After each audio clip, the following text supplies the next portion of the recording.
Kad je papir čist i beo, uvek je lep. Kad dodaš nešto sad, možda bude užasno, možda bude i... Mnogo lepše. Ne slažem se. Ne slažeš kada je istina. Zato što nije istina. Znači, kad je čist papir, uvek je lep, Pa razumiješ? da, baš tako, zato što taj beli papir, kada na njega nešto dodaš, nekom će biti lepši nego što je bio beo. Današnja tema za diskusiju je tetoviranje. Sa leve strane se nalaze ljudi koji podržavaju tetoviranje, a sa desne strane su ljudi koji mu se protive. Prvo mišljenje o kome ćemo razgovarati je tetovaže unakažavaju telo i kvare njegovu prirodnu lepotu. Ko se slaže sa ovom izjavom, neka priđe i počne razgovor.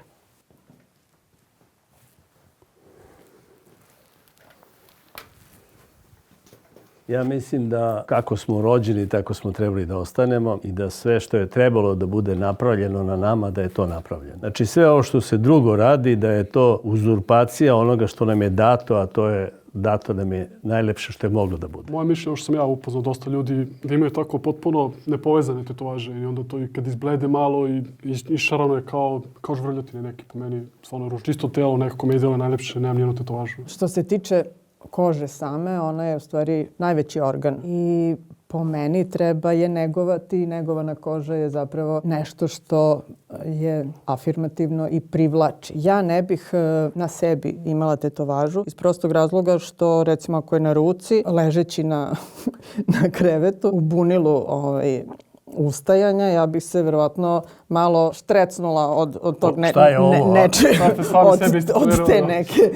od te neke tamne fleke na mom telu. Nije stvar da to ne može da izgleda lepo kao umetničko delo, ali je problem upravo zbog toga što zaista može izazvati i nekakve nuspojave. Treba vrlo paziti na to i ko radi tetovažu, da to sve bude provereno, da te igle budu spremne za takav rad, jer ipak to ulazi u kožu. To nije samo na površini, to ulazi u naše telo. Samim tim možemo izazvati i nekakav hepatitis i to treba imati na umu. Treba vrlo pažljiv biti da ne bi izazvali nekakve... Ta tečnost koja se unosi se meša sa našim tečnostima. Pa, i čim se meša sa našim tečnostima, to je već rizik.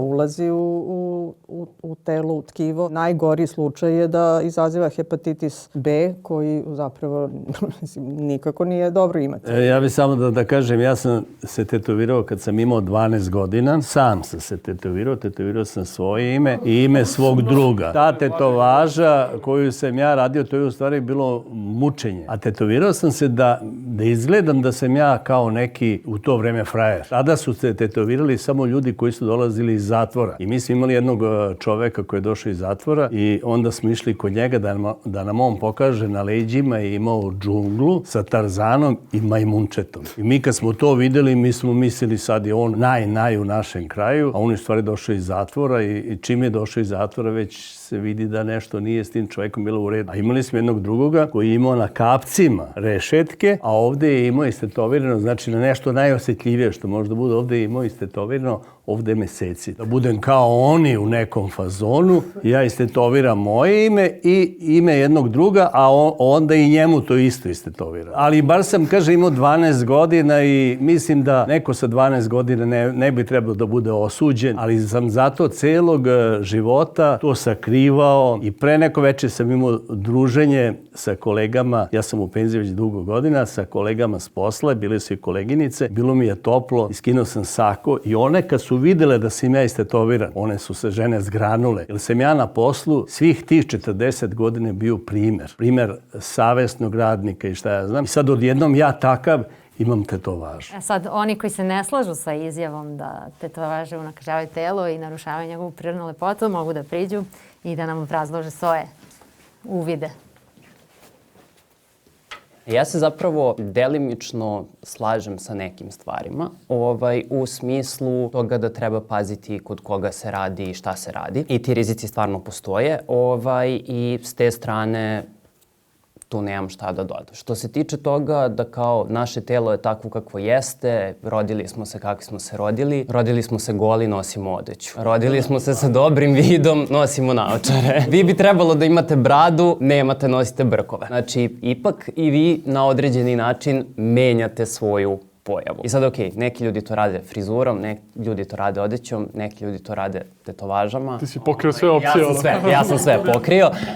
To da rešimo. Ja stvarno dokle god tetovaža ne nanosi štetu telo na kom je, a ne nanosi, ja ne vidim problem. Jer prosto funkcionalnost nije narušena. A što se tiče kože i održavanja kože, da ljudi koji su istetovirani vode mnogo više računa o svojoj koži, jer zbog tetovaža, da bi one dugo ostale lepe, mi zapravo konstantno moramo da nosimo zaštitni faktor. Tako da ja na sunce ne bih smeo da izađem bez faktora 50 na sebi, u suprotnom ga stvarno ne bih stavljao. Moje tetovaže doprinose zdravlju moje kože.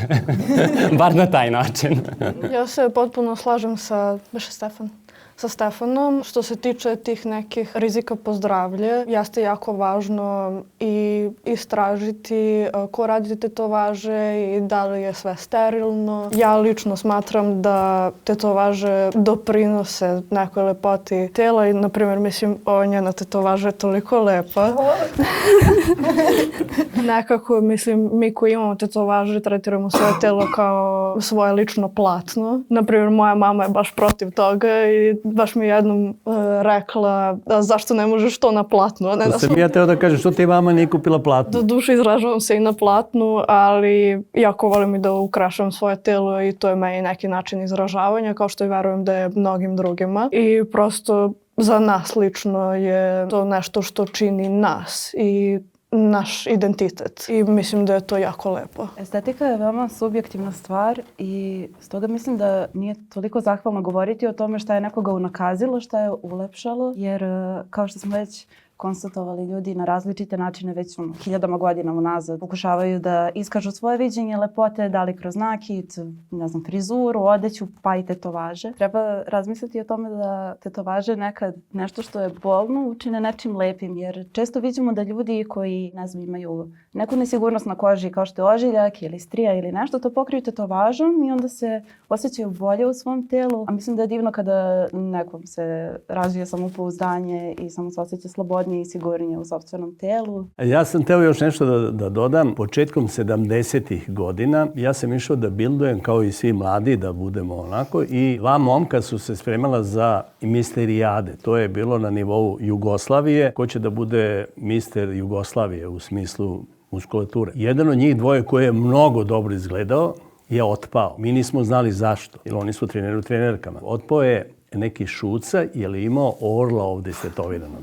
A to je bilo nemoguće da ti sad propagiraš u sportu, vrhunskom sportu. Pogledajte danas fudbalere, košarkaše i sl. Koji su uzor omladini, a jedan tamo Mister Univerzum nije mogao da bude Mister Univerzum zato što ima orla. Pa, mislim da je telo došlo do izražaja, samo ljudi koji su ocjenjivali i nisu to mogli da razumeju na pravi način. Da, ali on je uzor milionima koji će da kaže ja ću bude kao Šuca, sad ću da se istetoviram. Neće da kažu ja ću da bude razvijen kao Šuca, nego ću da se istetoviram kao Šuca. Kako ste vi zadovoljni starenjem svoje tetovaže, pošto ste rekli da ste najstariji? Da vam kažem, stalno sakrivam, a što se tiče izgleda, ružno je. Ili ja sam imao 12, sad imam 72. Mogu da zamislim kako će oni koji imaju puno tetovaže da izgledaju. Ako dožive 72, voleo bi da dožive svi puno godina, ali voleo bi da vidim kako će oni da izgledaju sa toliko godina, te njihove tetovaže. Meni je tako žao što vi smatrate da je vaša tetovaža ružna, zato što svaka tetovaža priča priču. Vaša priča je kako se 12 godina tetovirate svog prijatelja, pa to je toliko lepo i to je neka vaša uspomena. Ja mislim da sam ja namučio i mene i njega, jer mi smo to radili jako nestručno. Pogotovo što sam ceo život to skrivao. Što se estetike tiče, jel mislite da biste dodali još nešto? Pa osnovni problem je, ja mislim, to što zapravo stvarno može da te unakazi neko ko će da vežba na tvom telu. Prosto moraš da uđeš u štos. Ne može prva tetovaža koju radiš da ispadne bajno, nego mora ipak da se iskustvo neko stekne. To ti si majstor. Kao i, mislim, ja idem na neke časove slikanja, pa ne ide mi baš ko što bih ja htela. Jel? Mora, zahteva vežbu, sve. Znači, treniranje. I znam više njih koji su se usudili da budu modeli za nekoga ko počinje. I onda preko toga moraju sirotani ponovo. Zapravo nije nužno da mora da se vežba na nekom nekome drugom. Postoji, ne znam da li je pravi termin, lažna koža. Ispravi me, Stefane. To postoji na čemu se oni vežbaju i nije baš neophodno, ja mislim, na drugim ljudima da se vežbaju. Ja sam toliko puta vidio tetovaže da šteta što nisu vežbali na toj koži. One horor priče portreta onih zuba i ja imam traume kad vidim, znaš, i onda kad upoređujem, kad slika i kao, znaš, i onda kao uopšte liči jedno na drugo, slika i tetovaža. Mislim. Kako si ti rekao u pitniku kad si pisao, čist papir je lepši nego izvrljan? Ja se apsolutno ne slažem sa tim. Ja sam isto umetnička duša, pa nemam nijednu tetovažu, mislim. To je više načina da se izraziš, pišem pesme, pišem roman neki. Kad smo još kod umetnosti, ja sviram i još uvek imam band.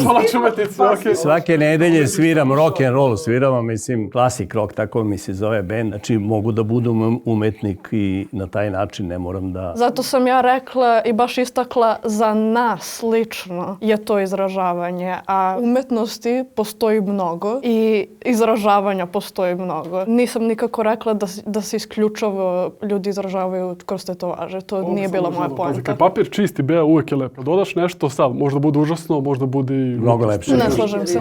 Ne slažeš kao istina. Zato što nije istina. Pa dobro, mislim, kažete, nisi čula celu možda. Znači, kad je čist papir, uvek je lepo, razumiješ? Sad, kad dodaš nešto, možda nažvelja neko nešto što ne liči nešto, možda bude i nešto umetnički, okej. Pa umetnost je subjektivna i zato... Pa da, baš tako, zato što taj beli papir, kada na njega nešto dodaš, nekom će biti lepši nego što je bio beo. S druge strane, nekom će biti... Neko će fale zubi, onako, i bit će krivi, razumiješ? Sve dok nekom, toj osobi koja je to nažvrljala ili nacrtala, ima neko značenje... S obzirom da plaču bukvalno uz to sliku, uglavnom mislim da im nema više. Bar te slučaje koje ja znam da su onako horor priče, da kažeš. To su baš najgore verzije, ne kažem. Da, fokusiran si na horor verzije. Ja isto mogu da podelim milion horor verzija, kapiraš?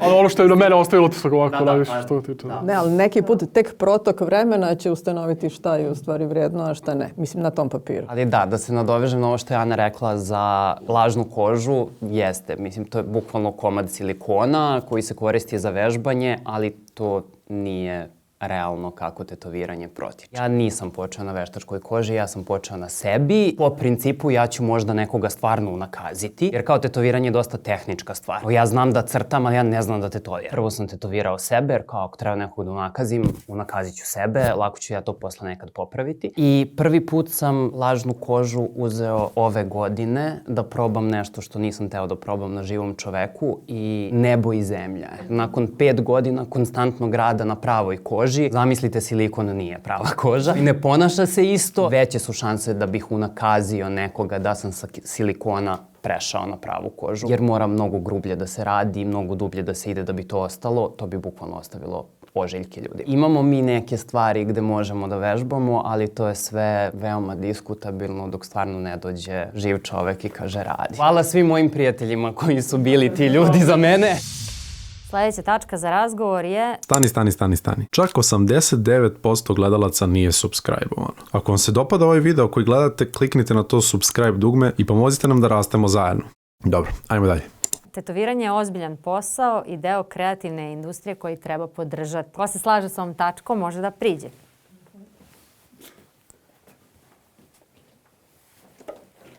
Mislim da apsolutno profesija zaslužuje poštovanje i podršku, jer jedan umetnik te vrste, osim različitih pravaca umetnosti i tehnika, treba da poznaje i anatomiju ljudskog tela i ostale faktore. Jasno mi je odakle dolaze predrasude da taj posao nije dovoljno perspektivan ili ozbiljan, šta već. Mislim da je to zbog pojedinaca koji, šta znam, da bi na što brži ili što lakši način došli do novca, onda se oni tu završe neke kurseve i to je sve nekako površno i jednostavno oni koji nisu dovoljno posvećeni doprinose tome da se u tom nekom svetlu pokaže profesija, a mislim da veštine koje zahteva da jednostavno nije tako. Ja se slažem sa Eleonorom da nije tu potrebno mnogo znanja, mnogo više nego što ljudi misle, ali također hoću da se nadovežem na to što si rekla, neki ljudi nisu baš iz pravih razloga u tom poslu i mislim da tu dolazi razlika između tatu majstora i tatu artista. Zato je baš bitno napraviti tu razliku jer neki pospešuju taj stereotip da to nije ozbiljan posao. Ja smatram da je to veoma ozbiljan posao koji zahteva godine i godine truda i rada i učenja, dosta posvećenosti zahteva i dosta ulaganja. Jako je lepo sad čuti ljude koji se ne bave tim poslom, koji to kontaju.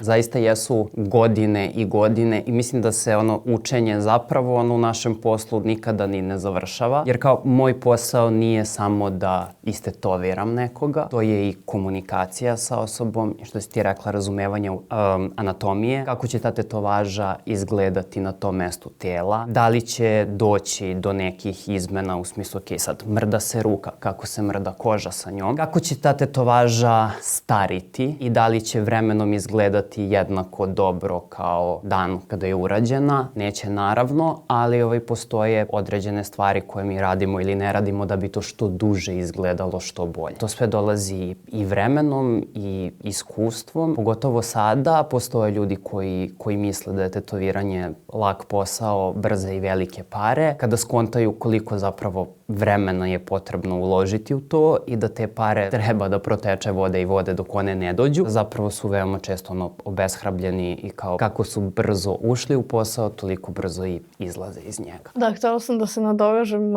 na ovo što si rekao, kako će izgledati tetovaža na koži i to. Kad se konsultujem u vezi neke tetovaže, ja pitam baš tatu artista koja veličina bi trebalo da bude da ovo izgleda kako treba, da se vidi svaki detalj. Naprimer, ja kao neko ko ne tetovira ljude, ne znam to i onda mi je potrebna ta stručna pomoć oko toga i vi to sve morate da znate, na primjer. Da, neke stvari su izbledele i sada izgledaju kao škrabotina i određene tehnike rada, naravno drugačije zarastaju, drugačije stare i da, neke stvari će se vremenom izbaciti, uslovno rečeno, u potpunosti. Neki će se raširiti i sad kao ok, za ljude koji nisu iz moje industrije, vremenom da, taj pigment postaje nestabilan i malo se širi i zato se tetovaže zamute. I onda je zato bitno da mi razmišljamo o tome koliko su, na primjer, dve linije blizu, koliko mi imamo detalja u odnosu na veličinu tetovaže. Što je manja tetovaža, ja manje detalja mogu da stavim u nju da bi ona dobro izgledala za godinu, 2, 5 ili 10. Tako da to su sve neke stvari o kojima nekako treba razmišljati unapred i potencijalno, bukvalno na pamet, uslovno rečeno. Ja u ovom trenutku znam koje su greške na tetovažama koje sam uradio pre 10 godina jer imam priliku da vidim tu tetovažu i kao, aha, da, okej, ove dve linije su ipak previše blizu i to je sada jedna linija. Vremenom nekako možemo bolje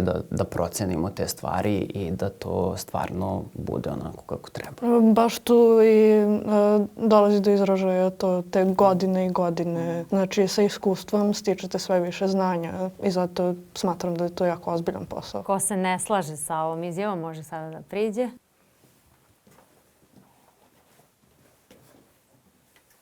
Sve ja to razumem, da je to šansa da se zaradi i tako dalje, ali na putu do konačnog cilja ima puno prepreka. I sad, ono što je, ja mislim, na ovim našim prostorima problematično, ko će da ulaže u tu neku struku koja zahteva, znači, puno odricanja i kao i sve na ovim prostorima, sad ja stalno pominjem, ali je to vrlo bitno, ko ima dovoljno novca, dovoljno vremena, dovoljno energije da se izbori za svoj entuzijazam i da se bavi tim. Znači, najlepše bi bilo da neko ima neograničena sredstva sam i ovdje su isto tako sve novotarije došle svojevremeno i film i avijacija, samo zahvaljujući entuzijazmu pojedinca. I to je tako. Znači, u umetničkim krugovima isto tako. Mora da se radi nešto od čega se leba jede, a ovo iz svog zadovoljstva. I onda automatski to zahteva puno traženja i previše energije. Ako je neko, znači, našao sponzora, koga god,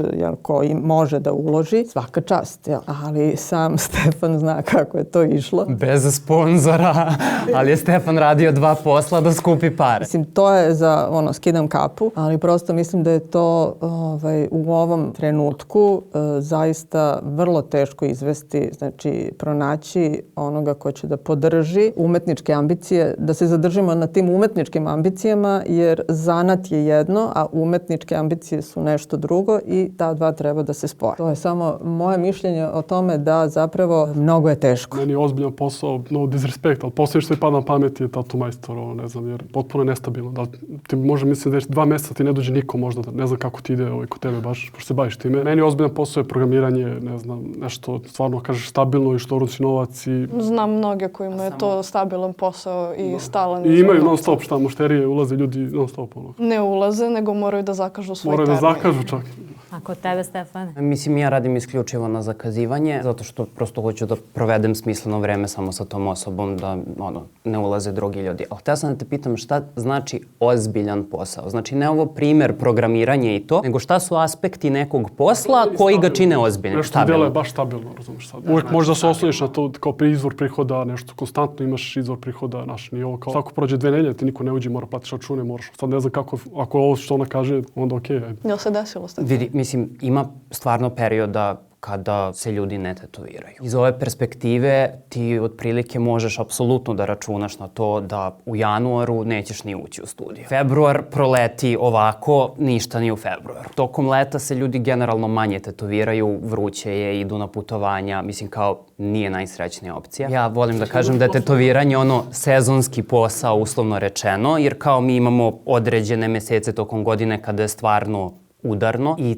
to je dovoljna količina novca da ti preguraš sve ove mesece koje ne radiš. I kad kažem ne radiš, to nije bukvalno da nisi uradio ni jednu tetovažu, ali kada od 5-6 klijenata dnevno, tokom celog meseca, pređeš na 5-6 klijenata nedeljno, to jeste osetna razlika. Ali je to prosto nekako deo posla, razumeš, možeš da se isplaniraš, ako postane drugačije, super, ako ne, spreman si na to. Uslovno rečeno, ono negde je uslužna delatnost na određeni način i ti zavisiš stvarno od klijenata, pa u tom smislu da. Ja ne mogu da znam da li ću ja za 3 meseca imati 5 ili 35 klijenata, ali kao znam za narednih meseci i po dana. Ja sam teo da kažem da taj posao pretpostavljam veoma skup i da se uradi neka slika, a i neko ko to finansira. To su velike odricanje za njega. Ja sam, pošto mi se ovo moje ne sviđa, u blizini imao jednog majstora i zamolio da mi nešto predloži. Pošto ja sviram bas gitaru, kaže da ti ovdje istetoviram bas ključ. Mislim, to je neka nota kao. Ja kažu, pa da vidim kako to izgleda, ne izgleda loše, ali kaže 60 evra. Pa to je jeftino. Za mene je 60 evra da nedelju dana imam da jedem. Ja sada da bacim 60 evra za nešto beznačajno. Zato ja to mislim sada ulagati u tu nauku, da se još više ljudi pelješe. To stvarno ne mogu da razumem. Ali mi to želimo. A želite, u redu je, ali da li si ti zaradila te pare koje si platila? Jesam. Pa sigurno? Da. Pa nemoj da mi pričaš. Hoćete da znate gde sam sve radila? Nemoj da mi kažeš gde si zaradila, mislim. A zašto sam ogorčen? Radio sam u firmi gde su radili i fizički radnici, to su bili neki mladići, šta ja znam, koji od pola meseca već počinju da mi traže pare na zajam. Te nemam za cigare, te nemam za doručak, te nemam ovo, te nemam ono. I onda dođe sa lancem ovde istetoviran. Kažem, čoveče, pa odakle tebi pare? Pa dao si mu. Odrekao se cigara i ne, ručka. nije se odrekao, ja sam ga dovario. Tako da kažem, ne mogu da shvatim da još treba unaprediti to, da se još više ljudi pelješ. Malo je ružna reč Jeste. Kako ko doživljava. Zaista je realan problem, ono što bi rekli pragmatičari, uslužne delatnosti. Znači, neka procena je od pre neku godinu da se svi bave uslužnim delatnostima i sad ova dostava. Znači, sve se zasniva i svi ulažu u nekakve uslužne delatnosti. I on čovek vuče biciklom, onaj veliki, težak, ja ga vidim i žao mi. I vetar, i kiše, i sunce, i on je isto uslužna delatnost koji ošaćem nekom da sad išaram nešto da uzem par. Ne, samo što se tiče argumenta za to da treba ulagati, mislim, malo je, treba prioritete neke postaviti. Sad ja nikog ne bih da uzimam hleb iz ruku, da ne kažem iz usta, ali je prioritet, da je prosto nemoguće da svi hoće, znači od 75% svi se bave uslužnim, ko će da proizvodi nešto. U tom smislu je jako teško dovabiti nekog da uloži u tebe. Veruje on da si ti odličan. Stvari umjesto ovo, naprimjer. Dobro, ulaže on sam, dečko, radi ovo je za... kao da neko spoljno treba, kao da neki projekat ili nešto treba sad da se provede, da se ulaže. Da je prosto, mislim, ono što bi se reklo zdravorazumski, da zapravo, mislim, treba jesti, treba platiti račune i tako, i onda kao ko će uložiti, već izvesni broj godina svi kažu uložio bih jedino u hranu i to, organsku, kako god, što je vrlo teško i mukotrpno. Sad znamo da je u kulturu kod nas veliko ulaganje od 0,0000, pa tamo nekih 1. Tu je problem. Eto, mislim, današnji trenutak. Pa ne znam, ne bih se složila, više mi deluje kao da je problem sistema nego da je problem same industrije kao takve. I dosta smo govorili o sigurnim poslovima i manje perspektivnim poslovima i onda, ne znam, pitam se da li onda postoji neka profesija u kojoj, na primjer, bismo želeli da budemo uspešni, a da ona ne zahteva ambiciju, žrtvovanje, ulaganje i tako dalje. Mislim da tako nešto u suštini ne postoji, onda to je možda neki hobi, ne znam. Ne, mislim, na opasnost od toga koliko možeš da ostaneš bez prihoda. Ne mislim sad, naravno ti treba ovu ambiciju. Stvarno jeste žrtva i možda imaš smisla za umetnost neku i to, ali to su godine ulaganja neki. Da, slažem se, ali mislim da svaka profesija nosi neki svoj rizik i... Vreme koje uložiš i koliko lako možda ostaneš. Znači, više put sam vidio isto oglase, prodaju svoje te alate što su kupili, razumiješ? Znači, nije uspelo. Da, okej, slažem se da je možda u neku ruku rizičnija. Ljudi prodaju mašinice jer su kupili nove i bolje. Ne znam, pomenuo si programiranje kao primer stabilnog posla. Koliko je programera sad dobilo otkaze? Ja imam 2 brata koji su programeri baš i njima je baš njima ide bar lično koliko ja znam, ali jeste pravo si da se dešava neka kriza čak i tamo u IT sektoru. Realno gledano danas malo stvari ti možeš da računaš šta je stabilno i sigurno. Trebaju nam bravari, trebaju nam električari, treba sve to i mislim imamo manjak tih ljudi i odlično su plaćeni, hvala im. Mislim, na kraju dana mislim da svi ljudi koji su u tetoviranju koliko toliko ozbiljno razumeju da je tetovaža luksuz. Da je prva stvar koje će se naši klijenti odreći zapravo tetovaža. Jer to nije nešto što je tebi neophodno i mislim možemo uslovno rečeno nazvati to i hirom, ali da, to je u principu nekada ljudima nešto veoma potrebno. Iz ovog ili onog razloga. Nekome je veoma potrebno da ode na more 2 nedelje, nekome će to odraditi tetovaža. Ne mislim da nužno pelješimo ljude, jer kao dolaze dobrovoljno. On iz iskustva. Ne imaš pištolj u ruci, kad imaš stvari za tetoviranje, mislim. Dolaze dobrovoljno i mislim u principu znaju koliko će to izaći i da li je u okviru njihovog budžeta. Da, cena je uvek unapred dogovorena. Tako je, da. Nije neko ušao u prodavnicu i sad da plaća 350 dinara paštetu koju je prekjuče plaćao 60. Mislim, u odnosu na sve skokove cena koje mi imamo trenutno na svim poljima, tetoviranje se nije mnogo prilagodilo tome, tako da mi sad radimo za manje para nego ikada. Tetoviranje je neodgovorno prema sebi. Pa to je jedno od mišljenja u našem društvu. Pa ko se sa ovim slaže, neka priđe i nek nam obrazloži to mišljenje. Da, ja ću ovako polu. To niste očekivali. Ne, evo sešću. Sešću. Jesam vas izdao. Ti si sebe izdao. Polako, ne. Ajde, baš me zanima da čujemo. Ja sam se tetovirao i smatram da je to moja lična greška i da sam ja odgovoran sebi lično što sam to uradio i možda bi mogao samo nekog da posavetujem da to ne radi sebi. Da se uopšte tetovira prosto. Ne znam, po meni je neodgovorno, pogotovo u današnje vreme, zatvoriš sebi neka vrata zauvek, bukvalno. Po vratu te neke tetovaže koje su čudne i, mislim, ja ne mogu zamisliti sad radiš u nekoj ozbiljnoj firmi, dođeš tamo, ne znam, treba da platiš uslugu, ne znam koliko 1000 evra ili nešto i vidiš nekog istotoviranog holo ili oni isto što izgledaju kao lizard ljudi, znaš, ti vjerojatno znaš koji su. Ali na što to liči, ja ne mogu zamisliti da mi ćerka dovede nešto tako u kuću, ne znam što. Nešto, ne nekoga, nešto. Aha. Ne, ja bi se stvarno prebledao majke mi, ja bi znao kako da se uopšte, postavim, šta da uradim da ono. A jel bi obrazložio da odakle to dolazi? Pa mislim iz zdravog razuma, nadam se, ali mislim prosto stvarno ružno izgleda i odbojno izgleda neodgovorno. Ili možda predrasuda, jel? Pa nije baš, mislim, jeste predrasuda, ali čovjek onako potpuno oči, kapke, sve kad tetovira oči, kad oni, ne znam kako to urade uopšte. Kako možeš oko da tetoviraš sebi da ti bude crno ili crveno ili meni to suludo, stvarno neodgovorno. Znači, i vrata ti se zatvore, ne možeš da radiš niz poslova. Ljudi će to osuđivati, po mom mišljenju, s razlogom. Ima i lepih tetovaža, ne kažem da nema, ali ovo je ono što ja, mislim, što sam vidio neki primjer u životu je stvarno grozota.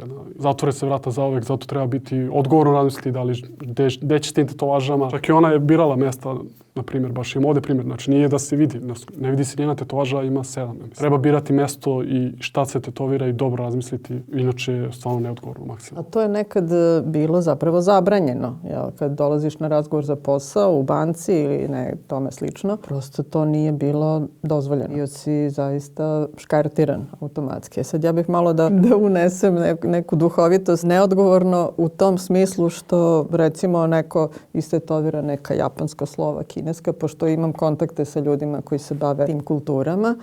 I onda... Svaki smo primjer pokrili. I onda dođe recimo u kontakt sa osobom koja razume šta tu piše i onda kaže da je to zapravo ne psovka, nego nešto mnogo banalnije, nešto što je reklama za neki proizvod, jel? I piše nešto potpuno besmisleno, jel? Ali mislim da je procentualno dosta takvih promašaja. Treba se obavestiti o svemu. Ja sam čuo za ovo, rekao, to mit ili istina? Da stvarno ljudi tatuiraju nešto što je potpuno debilno? Istina, da. Istina. Reći ću vam kasnije šta piše na mojoj... Da li si sigurna da to piše? Znam profesorku japanskog, ona može da ti preporuči, ali nemoj da joj se zameriš. Ili da ti prevede zapravo šta ti piše. Nemoj da joj se zameriš. Jedan deo mene je imao potrebu da sedne, jedan deo mene je imao potrebu da ostane da stoji. Razlozi koje ste naveli zašto tetoviranje jeste neodgovorno prema sebi stoje. Negde mislim da je uloga i nas koji to radimo da klijente o tome obavestimo. Ja neću tetovirati šaku ili vrat nekome ko nije u toj industriji ili se ne bavi poslom koji to dozvoljava, a pogotovo ne mladim ljudima koji ne znaju gde će biti za 2, 3, 5 godina. Tako da s te strane je baš važno razmišljati o tome, jer da, može da zatvori mnoga vrata. Ja sam svesno sebi ta vrata zatvorio, jer sam radio razne poslove, što bi ti rekao ozbiljne i stabilne. Od toga da sam radio kao projektni menadžer u javnom zdravlju, do toga da sam vodio ture po etnografskom muzeju i kada sam rešio da time neću da se bavim, jer sam paralelno i tetovirao, rešio sam negde da stvarno na možda najekstremniji mogući način sebi zatvorim ta vrata da bih se 100% fokusirao na tetoviranje ili bilo koji drugi kreativni posao. S druge strane, malo smo se toga dotakli kada smo pričali, kada smo krenuli ceo ovaj razgovor, prakse ljudi koji rade tetovaže u smislu higijene su nenormalno bitne. Ajde sad ono što mi zovemo unakrsna kontaminacija, znači, ja ne znam da li osoba koju ja tetoviram ima hepatitis ili HIV ili bilo koju zaraznu bolest i ja to ne moram ni da znam. Ono što ja moram da uradim je da osiguram da ukoliko osoba ima bilo šta, to ni na koji način ne dođe u kontakt sa nekim drugim klijentom. I onda u tom kontekstu da i sterilnost prostora i sterilnost materijala i korišćenje materijala samo jednom su sve neke stvari o kojima treba razmišljati i ja bih stvarno voleo da to stvarno postane deo negde svakodnevne komunikacije između klijenata i umetnika. Ja stvarno mnogo volim kada me ljudi pitaju, veoma pažljivo pristupe toj temi kao mogu da te pitam, mislim, je li to sve čisto? Ja se uvijek oduševim kada to pitaju, jer je onda to prilika da im objasnim koji je moj proces i zašto jeste. Ja ne mogu da utičem na to šta će oni sa tim da rade kad izađu iz studija, ali znači moj deo posla je da dok su oni kod mene, da to sve prođe okej. Kao kod zubara. Ja se iskreno nadam da nije kao kod zubara, jer koliko puta sam morao da zamolim zubara da zameni rukavice, i znam mnogo više ljudi koji su zapravo se inficirali hepatitisom kod zubara nego na bilo kom drugom mestu, nažalost. Nadam se da su naše prakse čistije nego kod zubara, znam da moje jeste, tako da to je to. Ajmo, ovi koji se ne slažu. Sad ti možeš i da nastaviš. Da, sad ću ja. Neodgovorno prema sebi je sputavati sopstveni identitet i autentičnost i mislim da svako treba da živi neku svoju istinu i ako se meni zaista neka vrata zatvore zbog toga što ja imam tetovaže, onda mislim ta vrata i da su otvorena ja neću ući. Slažem se sa tobom i mislim da ne može tako da se generalizuje. To tetoviranje generalno je neodgovorno prema sebi. Jer evo, na primjer, Andrija je naveo neke baš ekstremne primere. Kao što su rekli i Eleonora i Stefan, ti ljudi koji su se odlučili na te ekstremne tetovaže sigurno nisu planirali da rade u banci ili nešto slično. I onda tu mislim da treba da se napravi neka razlika. Ja sam, na primjer, bila veoma pažljiva sa svojim tetovažima. Mislim, ja imam 7 tetovaža. Od svih tih 7 možete samo da vidite ovo koje se jedva i vidi. Mislim da je sve to individualno od osobe do osobe, ko će kako pristupati tome i definitivno se može reći da neki mogu biti neodgovorni sa tetoviranjem, ali mislim da je velika većina koja se odlučuje za nešto tako veliko kao što je tetoviranje, što će ostati na tebi zauvek, pristupa odgovorno u smislu da se razmišlja kojim se poslom bavite, kojim poslom želite da se bavite i u skladu sa tim čim se i tetovirate. U svakom slučaju, mislim da su se vremena dosta promenila nego što je bilo pre. Kao što je Nada rekla, pre niste mogli da dođete na razgovor za posao sa tetovažama, barem vidljivim. Sada to i nije baš tako za većinu poslova. Ne možemo baš da pričamo za neke veoma ozbiljne poslove. Ko će se baviti tim poslovima se neće tetovirati. U svakom slučaju sve se to uzima u obzir kada se odlučuje za tetovažu. Ja imam jedan predlog, da kažem, to je sad u ovom trenutku nije baš izvodljivo, ali kao što je potrebno za licenca, da kažem, za bilo šta, tako bi trebalo da se uvede i nekakva procena za tu osobu koja dolazi na tetovažu. Mislim, sad to je posao za psihologa ili tako nešto. IQ test. To ćemo se... Da se sprovede tipa da li je neko haj zbog alkohola i zbog nečega i da li je dobro promislio, da li je zreo. Jer što kažu, primjeri dobre prakse, Ilija je imao takav slučaj sa 12 godina. Ovde je za sada da ne sme niko pre punoletstva, to je ovde 18 godina. Jel? Znači ta odluka je bitna da neko bude u glavi ceo, mislim i prosto je sve kreće iz glave. Jel? Ali Stefani je rekao da on kaže klijentu, neću tu da ti stavim, neću ovde i slično. Znači on upozorava. Jedino neko ko se bavi sa tim isto, to može, kao on od sebi što je stavio, recimo, ili kolega. Problem je što su to trenutno individualne prakse. I mislim, ja u studiju, super mi je što ste pomenuli ono da li je neko haj ili nije. Znači, ja zapravo imam i upitnik za klijente i informisani pristanak sa svim. Znači, šta ja radim, šta mogu da očekuju. Da, jedna od stvari je da, to je samo izjava, znači ja ih ne pitam da li jesu ili nisu, nego je izjava nisam koristila droge i alkohol u prethodnih 48 sati, da, ne. I mislim, tu već prolazimo milion stvari. Ljudi smo, ja ću možda zaboraviti da pitam. Nećemo doći do te teme. Ovako sve je lepo na papiru. I jedna od stvari koje piše, jasno mi je da tetovaže izazivaju trajne promene na telu. I to je ljudima uvek smešno. Kaže, pa da, ja sam došla da se tetoviram, ja znam da je to trajna promena. Ne veze. Znači, da ti vidiš to tako napisano jer se drugačije shvata. Ali to su sve stvarno, mislim, individualne prakse i to koliko smo mi daleko spremni da odemo za nešto. I da se razumemo, mislim, ja time štitim sebe i svoj posao. Da li da je neko odbio tetovažu posle tog upitnika? Tetovaže ne, za piercinge da. Jer su to stvarno, mislim, navedeni svi mogući scenariji i onda su ljudi u fazonu vidi ovako. Ja dok ovo nisam, ja sam znao ovo, ali sad kad vidim ovako, ja neću. To je skroz okej. Mislim, bolje zadovoljna osoba koja nije dobila tetovažu i piercing nego nezadovoljna osoba koja jeste. Bože, kako pametan momak se bavi tetovažama. Rušim stereotipe. A kako ste me videli jutros? Da bi našli još 10 takvih među njima. Ima nas.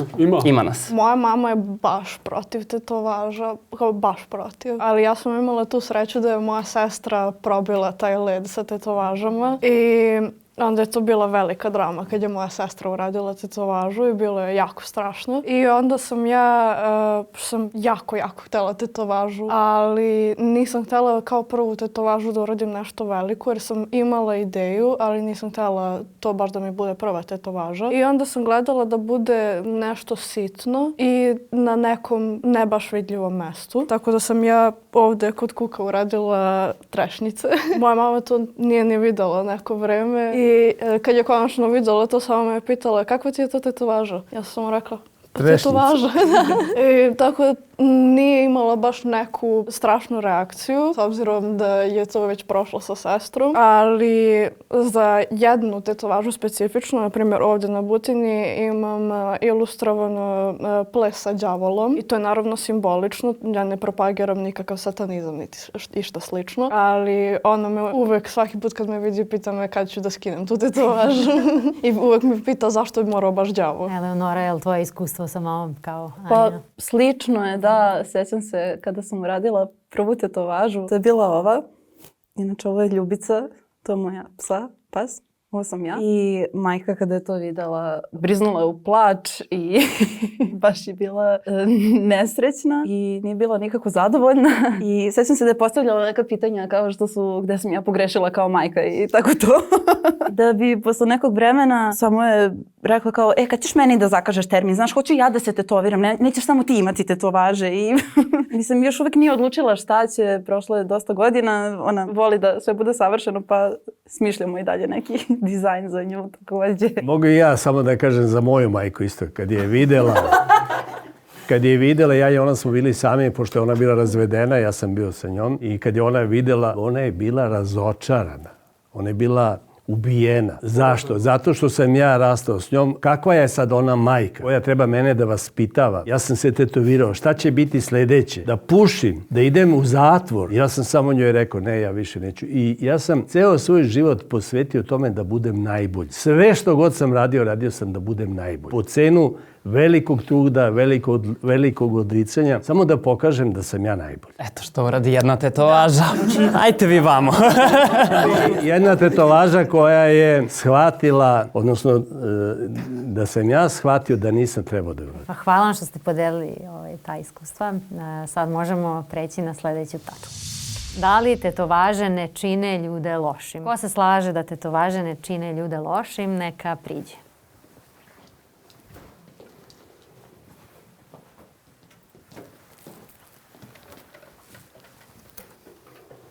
Čekaj, si ti sad tu pola ili ceo? Pa ceo. Mi smo svi seli ovde, da. Ko bi hteo da poentira? Mislim da smo dovoljno poentirali time što smo svi seli. Ali mislim, kad je već cijela koncepcija bila sad uslovno rečeno za i protiv, ja bih da čujem drugu stranu. Pa mislim, tetovaža nije tvoj karakter ili, ne može sad kao da si tetovirao, znači, stvarno je onako malo. Možda imaš tetovaže i budeš loš, dobar čovjek, stvarno je širok pojam neki po meni, da ne znači ništa u tom smislu, bar odmah automatski. Zavisi koja je tetovaža, ako imaš onaj, kako se zove, nacistički, onda vjerojatno znači nešto loše odmah u startu, ali u 90 nešto posto slučaja stvarno ne može da, kao ti sad, ako sudiš nekom karakter zato što svi da ima tetovažu, to je malo suludo, bez mozga. I ja isto mislim da to nije nikakva slika o karakteru nekog čoveka koji ima neke tetovaže, da je to lično njegov motiv da sebe na neki način iskaže i pogotovo što ste vi rekli da sa bilo kojom osobom kad progovoriš vidiš da li ti je ta osoba draga ili nije. Da li ima tetovaže ili ne, to već nije bitno. Bitno je da je osoba draga za razgovor, za saradnju i mislim da su svi ljudi okej. Ustanovili smo da se vrlo često tetovaža uradi iz potrebe da iskažeš svoju ličnost, personu, da se pokažeš kao da si odrastao i da donosiš odluku, ali često se javlja kao inat autoritetu koji je često u kući ili van kuće, sad kako god. Znači iz pogrešnih razloga da se uradi i da onda se čovek pokaje. Sad, to što je na mestima koja nisu vidljiva, to je sad uslovno rečeno može biti, što bi rekli, za 4 zida. A sad ove vidljive tetovaže su često potreba slabosti, iskazivanja svog nekog integriteta u trenucima slabosti. Sad, koji su to trenuci, da sad ne spominjem supstance ili nešto slično, ali potrebu da se iskažemo da smo jači nego što jesmo, da mi to nešto smemo, za razliku od ovih drugih koji se ne usuđuju. I neka pobeda nad sobom može biti. Da se sad ne bavimo uzrocima i razlozima zašto je neko došao kod tatu majstora. Ako je neko zaista zreo i zna zbog čega je uradio neku tetovažu, ako mu je to uspomena na neku dragu osobu koju je izgubio, to se vrlo često i u filmovima pojavljuje. On nosi neku svoju priču koja toj osobi daje snagu, ali zaista je presudno ono šta čovek čini, šta radi u životu i kako se ponaša, a to kako izgleda neki put, mislim, zapravo ne možemo da utičemo na to. Neko ko prigrli tetovažu kao način da se iskaže, to je njegova stvar koju će on ili da podeli sa nama ili će zadržati kao neku svoju tajnu. Tako da ja ne vidim zašto bismo, pošto poznajem dosta ljudi koji imaju tetovaže, ne vidim da su oni lošiji ljudi zbog toga što su sebi dozvolili da naprave tetovažu, pa makar ona bila preko cele ruke. Znam devojke koje su radile zaista tetovažu da sebi daju neki podsticaj i snagu. Dobri profesionalci, recimo, znači, a sad to ne znači da su i dobri ljudi, ali su i dobri ljudi i požrtvovani i dobri profesionalci. Mislim, na svaku polju ljudi odlaze u krajnost dosta.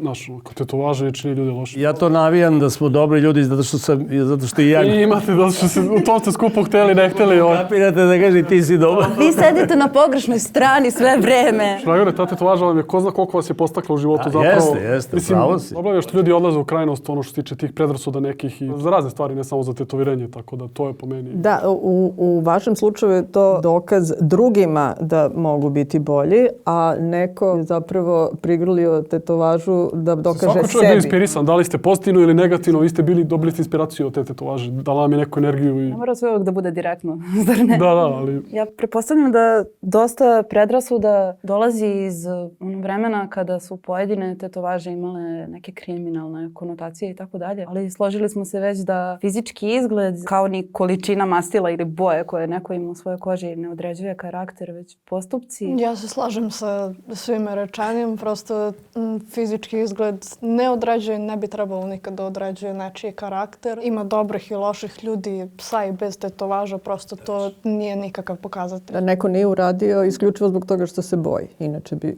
Da, ali opet to ne znači da je ni dobar ni loš. To znači da je... Znači da je neodlučan. To si htjela da kažeš, je li? Plašljive prirode. Rećemo to tako.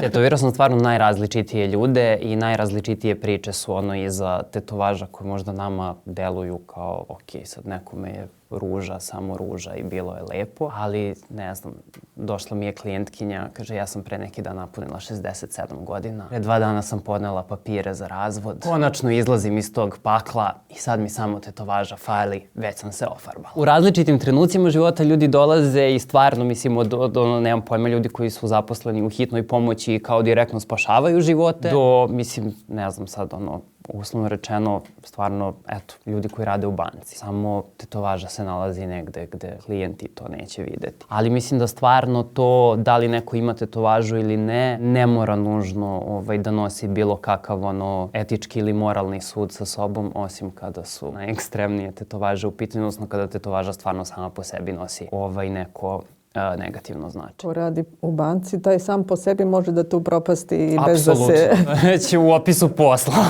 To bi već možda bilo i realno osuđivati našo. Tako je. Biti bankar i uglavnom. Ajde još uživajte u svom trenutku. Pa pobedili smo na kraju krajeva. Svaki trenutak jer su se svi složili da kažeš ajde. Da, odlično. Možda ja evo da pitam Bilju da pojasni to sa tim inatom što je spomenula. Da li ona misli da u stvari to šalje neku poruku usmjerenu na druge u stvari, a ne na sebe i na taj način je nekako loš postupak. Da li ste to da kažete? Da, pa to konkretne stvari, ja uvek nešto što je pokriveno iskustvom, što sam čula, da je neko recimo zbog inata prema ocu koji je zabranjivao i onda je otišao i najružnija tetovaža koju sam ja videla u životu. Znači, osvanula je, pošto on hteo što brže da to završi sa tatom, da mu pokaže da on sme i može, bez obzira što mu je pretio raznim sankcijama. Da. Tako da to sasvim sigurno nije pravi put i to je ono što neke druge priče su isto tako slične, ali ovo je najdramatičnija, gde bi on kaže sad ne znam šta bih dao da vratim vreme. To ne valja. Znači, a bio je punoletan, on je mogao da donosi odluke. Tim što, znači, odrasli smo kad naučimo da donosimo odluke i da sve ostalo shvatimo što prati ta odluka, a neko ne može da donese odluku ni sa 60, mislim. To nije nikakav problem. Uvek traži mišljenja nekog drugog da bi se onda, pod taj kišobran sakrio, da nije on kriv. Znači, prihvatiti, odgovornost, da ne kažem krivicu za nešto, to je znak da smo odrasli i zrele osobe. Znači, inat, što bi rekao, od inata nema goreg zanata. Eto, to je. Da li ovo znači da sada svi idemo zajedno kod Stefana u studiju na jedan tet, kao uspomena na emisiju? Koji studio? Studio Kikimora Space. Bez obzira što on ponudio besplatnu tetovažu, tu tetovažu ću ja ustupiti nekom ko je rešio, ali prvo mora da mi potpiše da je... Da nije iz inata. Nije iz inata. Da je odrastao. Da radimo alkotest. Ljudi dok nama ispotpisuju papire koji nam trebaju odustaće. Alkotest, pumpica da dune. Mislim da sve uslove imamo. Tu nam je psiholog za proveru. Psiholog je zadovoljan, hvala ljudi, lepo smo zaključili. Lep razgovor. Nadam se cilj publici da se svidi. I to je to. Hvala. Ukoliko i ti želiš da učestvuješ u jednom od ovakvih videa, možeš da se prijaviš tako što ćeš popuniti formu koja se nalazi u opisu ovog videa. Popunjavanje traje samo 3 minute.